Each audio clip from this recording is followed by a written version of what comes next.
दलितों के उद्यम को स्वर देने वाले कवि मंगलगिरी प्रसाद राव कृत दलितायन मूलतः तेलुगु में उपलब्ध है।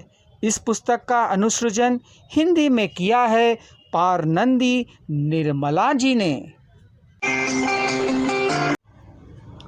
स्वागत है दोस्तों बोलती किताबों के अंतर्गत हमारे YouTube चैनल दलितायन में। तेलुगु दलित साहित्य में अपनी अग्रगामी भूमिका के लिए प्रख्यात श्री मंगलगिरी प्रसाद राव की दलित चेतना प्रधान तेलुगु रचनाएं राष्ट्रीय महत्व की सिद्ध हुई हैं। दलितायन इनकी कृति है जिसमें इन्होंने तेलुगु राज्यों में रहने वाले रेल्ली दलित उपजाति के लोगों की व्यथा कथा कही गई है। इस जाति के लोगों के आर्थिक एवं सामाजिक विकास हेतु श्री प्रसाद राव ने अपना जीवन समर्पित किया है। दलितों को न्याय दिलाने वाली नीति एवं रीति का इन्होंने समर्थन किया है।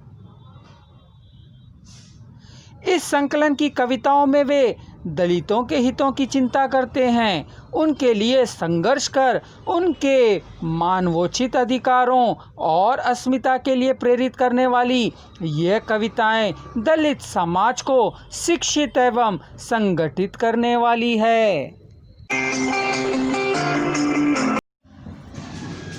कविता का शीर्षक है जरा उल्लेख कीजिए।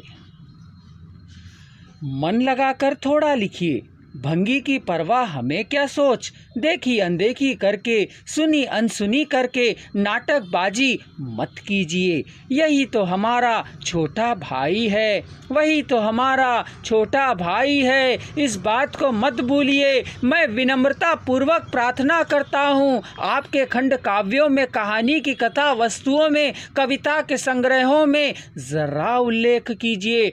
आपके चप्पलों ढब के परतों के बारे में जिस प्रकार लिखते रहते हैं उसी तरह झाड़ुओं बाल्टियों टोकरों के बारे में भी लिखते रहिए। स्वतंत्रता दिवस के उत्सवों के बारे में, तेलुगु माता के बारे में, दलित चीतों के बारे में, दलित माताओं के बारे में, कवि सम्मेलनों में गानामृत की वर्षा करने वाले आप, समाज सेवा में, सफाई में अपने जीवन को ही दांव पर लगाने वालों को, जिन्हें आज भी स्वतंत्रता नहीं मिली है, इन भंगिन माताओं के बारे में जरा सा उल्लेख कीजिए। दिल लगा कर लिखिए, हम ही मेधावी हैं कह बढ़ बढ़ कर मत बोलिए। मैं सहोदार हूँ, मुझे रौंद न डालिए, अपने साथ लेकर चलिए।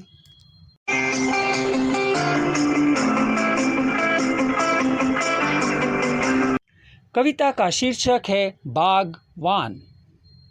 वह दलित साहित्य उद्यानवन है, वहाँ खिलने वाले फूल और फलने वाले फलों पर हिस्सेदारी दोनों बड़े भाइयों की ही है। छोटे भाई को केवल एक ही बात का पता है, यदि बागवानी ना हो तो भंगी का काम करना है। इस उद्यानवन के साहित्य कुसुमों की सुगंध इसे नहीं मालूम है। काव्य और ग्रंथों के कच्चे और पके फलों का स्वाद वह बागवान नहीं जानता है। उस अभिवृद्धि के फल बड़े भाइयों के सिवा छोटे भाइयों को नहीं मिलता है।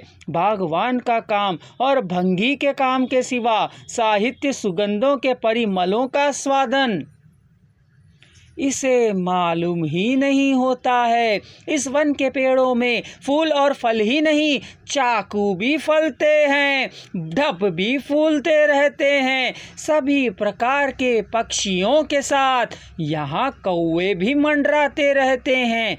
ये मधुर काव्यों में पदों को सुनाते रहते हैं। चमगादड़ भी इन पेड़ों पर लटकते रहते हैं। यह जाशुआ कह जपते रहते हैं। इनके बारे में इस बागवान को नहीं मालूम है, यदि तो बाद का काम या भंगी का काम।